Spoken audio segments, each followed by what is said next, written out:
Great. And So to all the speakers, we've had a lot of love for all of you being showered through our chats, and we have curated a few questions that our audience would love to hear you answer them. So our first question is for Gayatri. The question says, "I'm feeling less confident after joining my first job. Since all my team members are more skilled than me, I feel as if I don't have a voice during the discussion of ideas. Can you give me some suggestions to overcome this?" yeah, absolutely, absolutely. And I think whoever asked this question, I think this is your first job. So first of all, be very kind on yourself, and first of all, and second of all, congratulations on joining the workforce. Um, it's very natural to feel underconfident. I joined my current job 2 years ago, and I felt underconfident for the first 6 months. So it's extremely normal to feel underconfident because you are in a new environment. You are not in a comfortable environment. So that's absolutely normal. So first accept that. And the second one is yes, the people who are around you understand the vernacular. So they speak the same language, they understand the process of creating, and the overall, they have creative differences and they have the craft.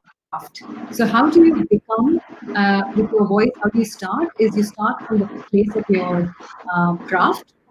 Focus on building that, because the first thing is what value do you bring to the table is directly proportional to the voice that you can have at the table. So if you need a voice, you need a craft, and so focus on your craft, absorb what everybody is telling you, and introspect and work hard to build that credibility to question those ideas. That way you start to contribute, and that once you start contributing, that becomes essentially an enabler for you to become more confident. But do not start from a place of I am, do I fit here, or do I even need to be here? They hired you, so they obviously saw that you are valuable. So you need to first make that baseline clear that you deserve to be there. Now you need to start to figure out how do you become more valuable, and then your voice can be heard.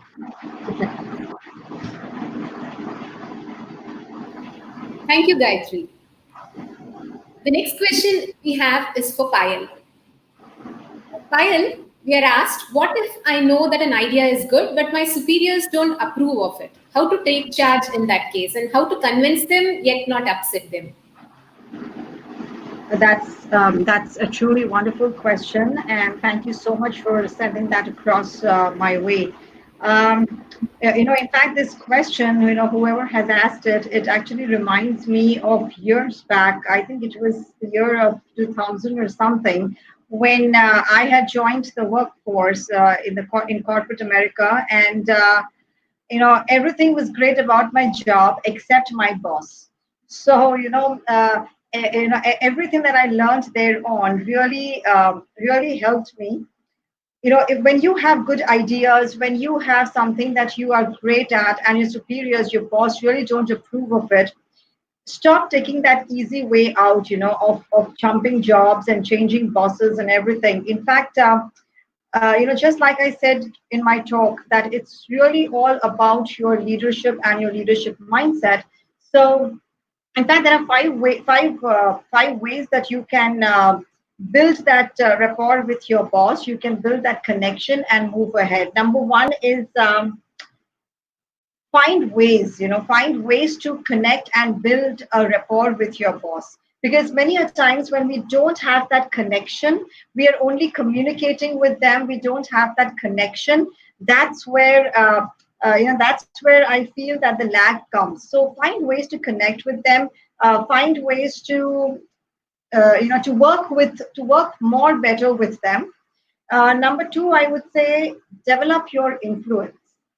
This is something I have been, talking to people for years together, that leadership is nothing but it's your influence. How much can you influence people around you is very, very important. Number three, I would say, is avoid landmines. When I say avoid landmines, what I mean is be very strategic in your approach, be smart in your game. Don't let the environment and people's talk or take you out of your ideas and get you upset and don't get into all that nitty gritty with the stuff and with your environment and everything. And number four, I would say develop yourself every single day. It is one of the most imperative thing, because you have this boss today, you have another superior tomorrow. So develop yourself, work on yourself, so that you can grow more. And the last one that can really, really break that barrier and can help you to connect with your superior, can help you to, share your ideas and for them to approve those ideas, is for you to ask questions. The more you ask questions, the more you get to know why they are saying, why is that, why are they hesitant? Why are they not approving your idea? Why are they, what's lacking? And you'll get to know so much stuff that you would realize maybe there is something missing, and you just put that missing puzzle, and you're on your way. So I think we all have superiors and bosses where we feel that they are not supporting us, but finally it's up to us to take charge of not convincing them, but of connecting and being that leader wherever we are and in whatever position we are. I really hope that answers your question. Thank you so much, Payal. That was so beautifully put. Our next question is for Sonia. The question goes like this: when I have an idea but not much knowledge to implement that, and the other team members ignore my ideas, how to convince them about my ideas and not feel ignored?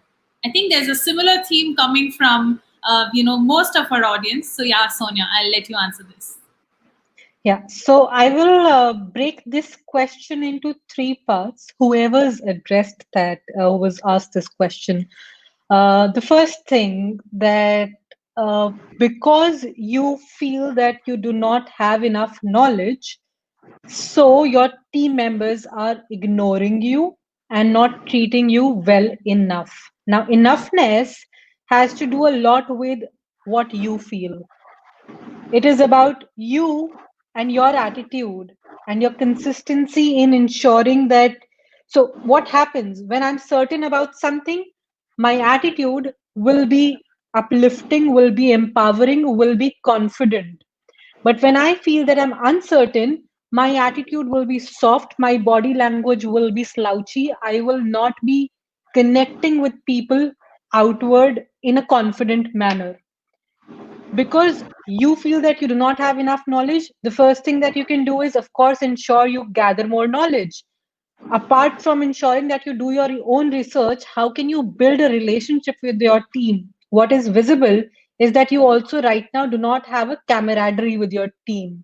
So when your comrades, when we are not just people working in a team or just as people connected because of our professional strings or the workspace we are in, when we have a camaraderie, we work like comrades. We uplift each other. So you ask them questions, make them feel that you already feel that they know better.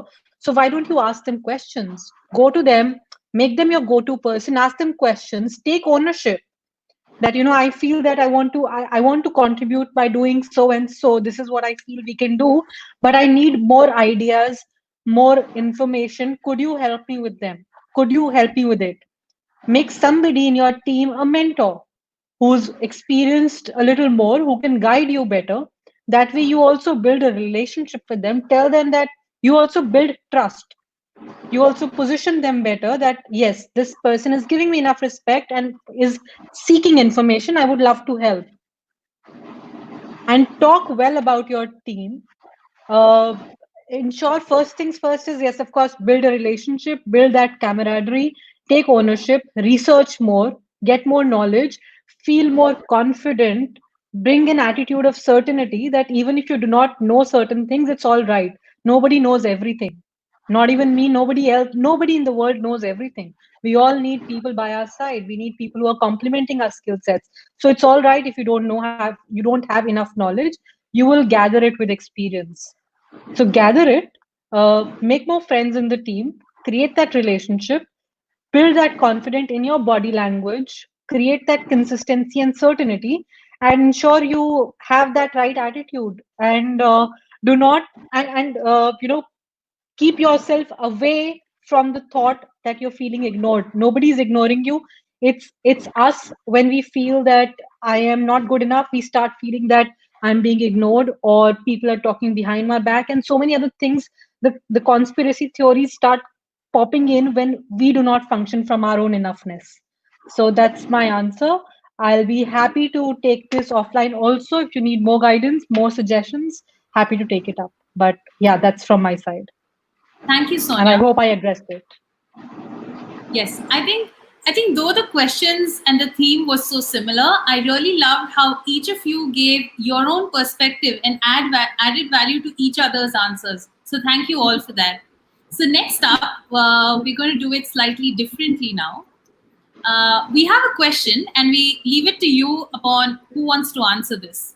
The question goes is this: how to keep yourself constantly motivated?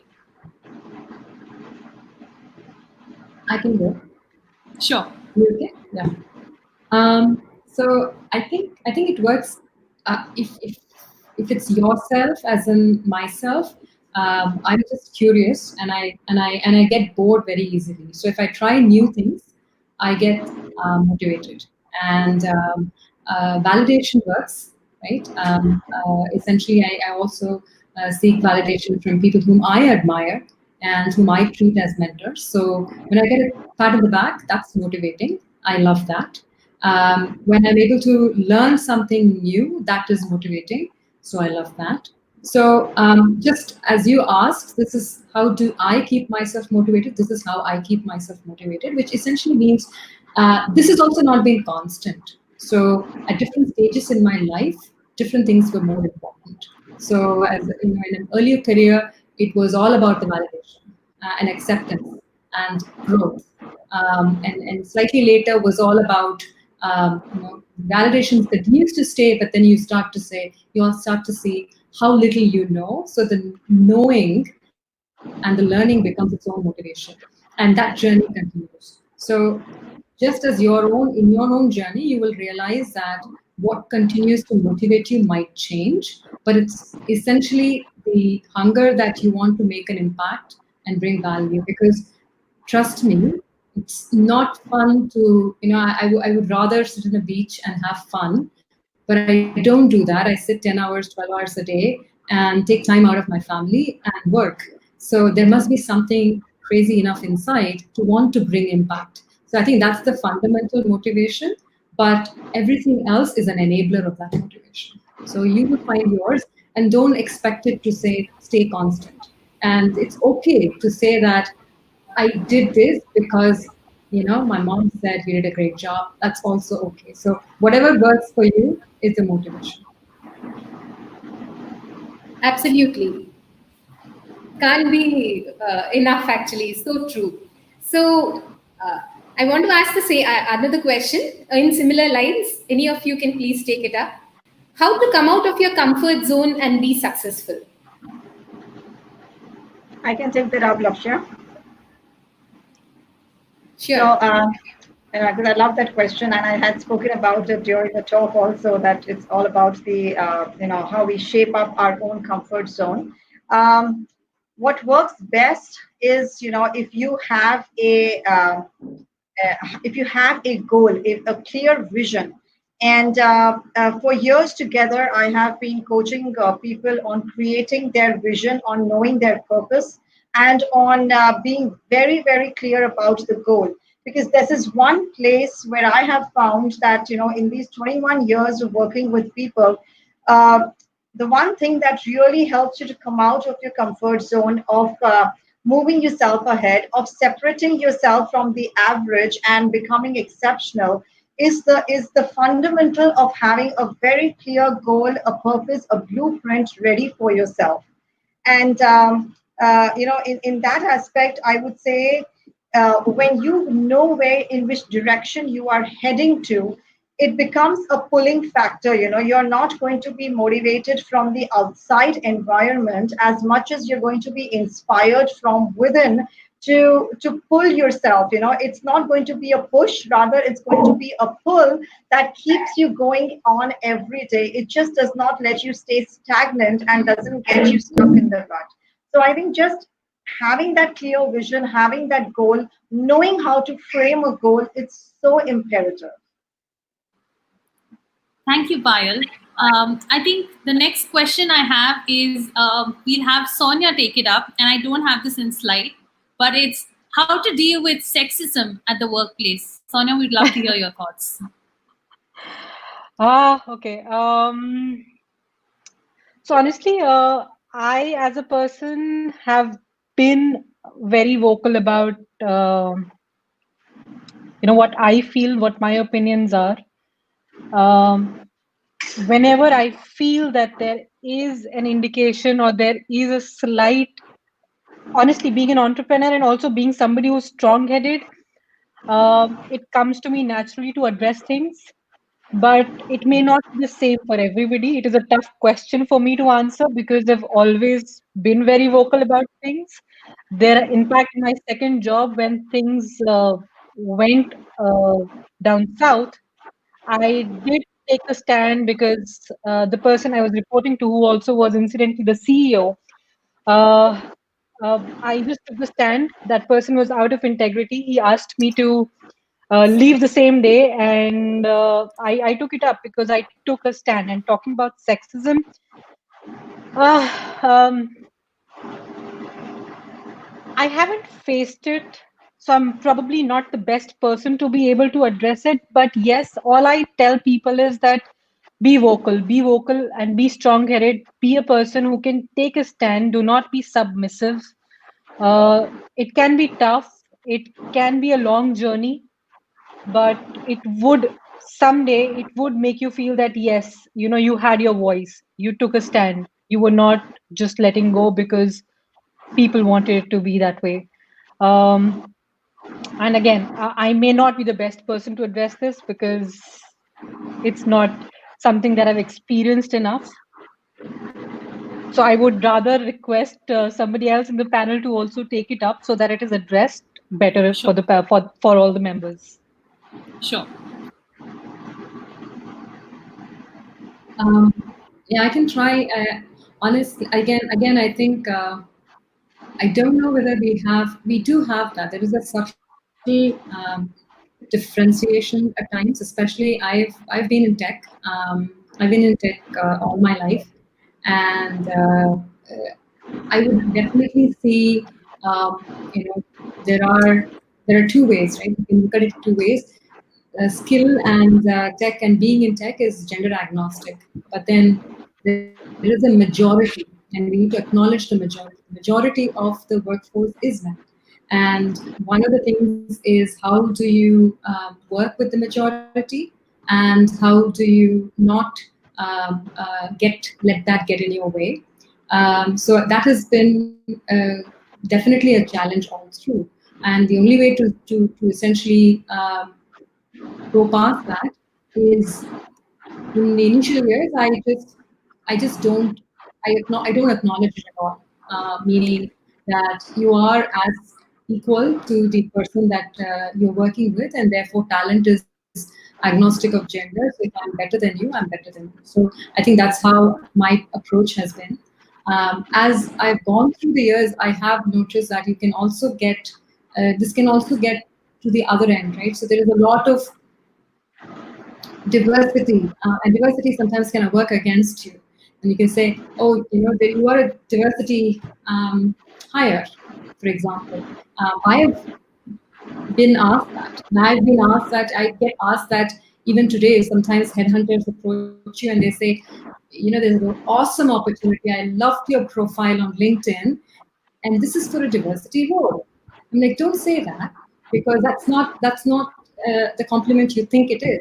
So if I'm answering from that perspective, that this is still, there is a shadow to diversity, and wanting to have that diverse culture that can also affect women. So I am aware of it, and I vocally sort of say that don't do it. It doesn't help anybody's cause. But from a general approach, I think you need to let your talent speak. If you feel there is an inappropriate behavior or a comment, you need to raise your voice and say it. I have, thankfully, I have not had any of these. I have had wonderful colleagues. I've had wonderful male colleagues and colleagues in general through my career. Maybe because of how the vibe I've given, it's never affected me. But I have never noticed that. But I do know that it exists. And the only way to overcome that is by talking openly about it and saying that if something is not appropriate, just don't do it. And again, finally, it's up to you how you want to feel. So don't be insulted. I think you need to essentially take it up as I am here, whether I'm a diversity hire or not. I'm here, and I can add better value or not is what will determine my worth, not anything else. So I think that's how I will answer. I'll just add to, since Gayatri just pointed out something that kind of just triggered a memory. There's so many times that, especially being an entrepreneur and of course, being somebody who connects so much with people, at times that a lot of men do end up sending messages in a way that, oh, you're an entrepreneur, good to see that, that's admiring, and you're smart and whatever. They add other adjectives. And the one thing that I always address back whenever there is a certain sexist tonality or there are adjectives which actually objectify, I ask them, would you do the same to any other man you admire in business? Would you do that to anybody else who's of the other gender? So that is something I think what also what it reminds me of is that because our conditioning has been such, the way that men think, and that even women for that matter, the way we think, the fact that patriarchy and so many other things are so fine tuned, and we've been so conditioned with all these things that it is at times tough to really identify these patterns.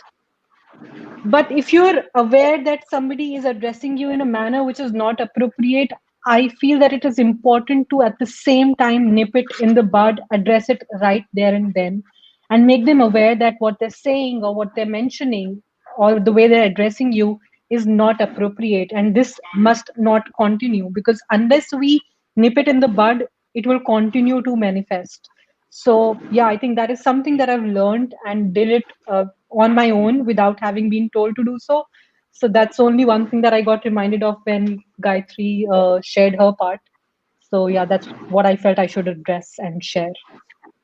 Sure, Sonia. Thank you so much. To all the speakers. I think you've done a world of good with your sessions, with your answers, with your stories. Thank you so much. We were like so delighted to have you.